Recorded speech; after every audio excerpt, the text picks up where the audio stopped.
জাতীয় গ্রিডে গ্যাস সরবরাহ সাময়িকভাবে বন্ধ হওয়ার প্রভাব পড়েছে নারায়ণগঞ্জে। জেলার ৩৩টি সিএনজি ফিলিং স্টেশনের প্রায় সবকটি বন্ধ হয়ে গেছে। পাম্পের কর্মীরা বলছেন গ্যাসের চাপ নেই। গ্যাসের জন্য এক স্টেশন থেকে অন্য স্টেশনে ছুটছেন পরিবহন চালকরা। প্রতিটি পাম্পেই দেখা যাচ্ছে যানবাহনের দীর্ঘ লাইন। হাবিবুর রহমানের তথ্য ছবিতে প্রতিবেদন।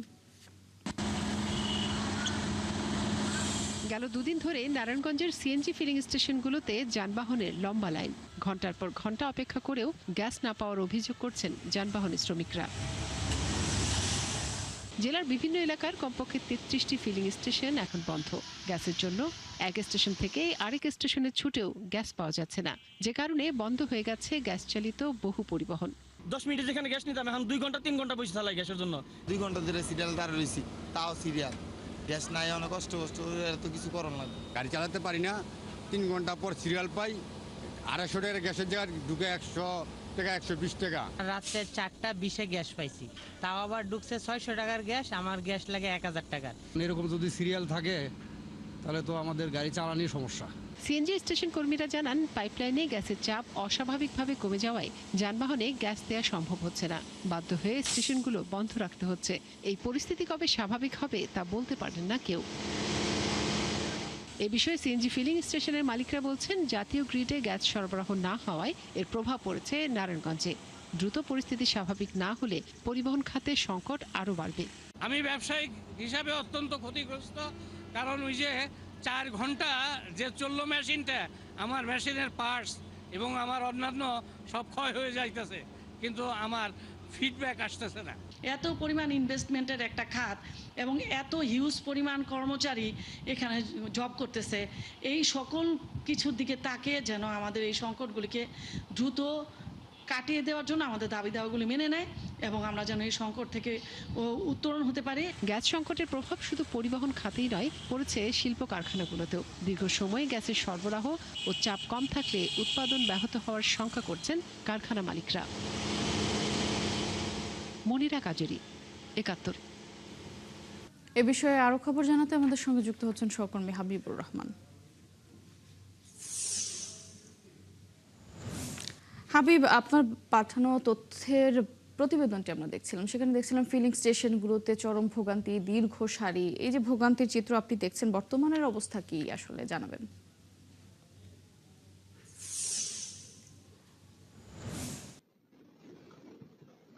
মৌটুসী, বর্তমানে অবস্থা অপরিবর্তিত রয়েছে। যদিও পেট্রোল পাম্প মালিক কিংবা এখানকার যারা কর্তৃপক্ষ আছে তারা বলছে যে গত দুদিনের থেকে এখন একটু অবস্থা একটু ভালো, কিন্তু এই ভালোটুকু কতক্ষণ থাকবে সেটা নিয়েও কিন্তু তারা আমাদেরকে শঙ্কা প্রকাশ করছে। কারণটা হচ্ছে তারা বলতে চাচ্ছে যে এইভাবে যদি সংকট তৈরি হয় তাহলে যানবাহনের ক্ষেত্রে যেমন জটিলতা তৈরি হয়েছে, পাশাপাশি শিল্পে কিন্তু অনেক আগেই নারায়ণগঞ্জে একটা এই ধরনের একটা সংকট ছিল। তো কারণটা হচ্ছে এখানে যে পরিমাণ গ্যাসের চাপ স্বাভাবিকভাবে প্রয়োজন হয়, সেই স্বাভাবিক চাপটুকু কিন্তু এখন নেই।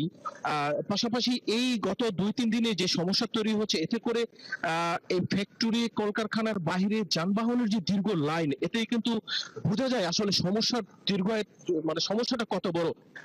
আমি একটু কথা বলবো, আপনি কি গ্যাস নিতে আসছেন? কখন আসছেন আসলে? কি আমি প্রায় সকাল 8টা থেকে গ্যাস নেওয়ার চেষ্টা করছি। ঢাকায় কয়েকটি সিএনজি স্টেশনে গেলাম, তো এখানে নাই, সরবরাহ করছে না বা প্রেশার নাই। তো এই যাবত এখন নারায়ণগঞ্জে অবস্থান করছি।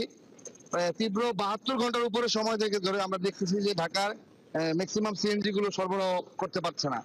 আমরা হচ্ছে যে সরকার বা তিতাস ট্রান্সমিশন কোম্পানিকে দৃষ্টি আকর্ষণ করতেছি, এই ধরনের ভোগান্তি থেকে আমাদেরকে মুক্ত দেওয়া হোক।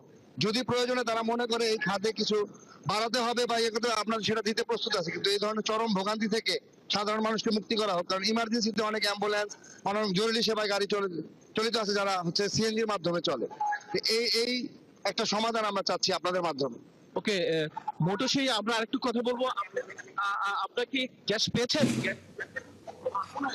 আসলে আমরা মানে মধ্যবিত্তি পড়ছি বিপদে, ঠিক আছে। আমরা না পারি কারো কাছে হাত পাততে, না আছে আমাদের ধরে পয়সা, না পারি আমরা মনে করেন রাস্তায় দাঁড়াইতে।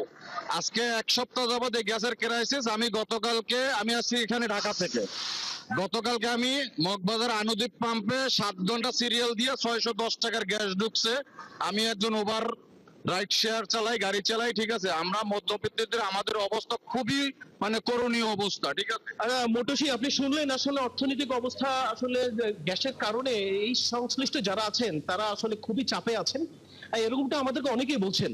আসলে এর সুষ্ঠু সমাধানও তারা চান। এই ছিল নারায়ণগঞ্জ থেকে মোটসি আমার কাছে। ধন্যবাদ হাবিব আপনাকে। দর্শক, নারায়ণগঞ্জের ফিলিং স্টেশনগুলোর ভোগান্তির খবর জানাচ্ছিলেন সহকর্মী হাবিবুর রহমান।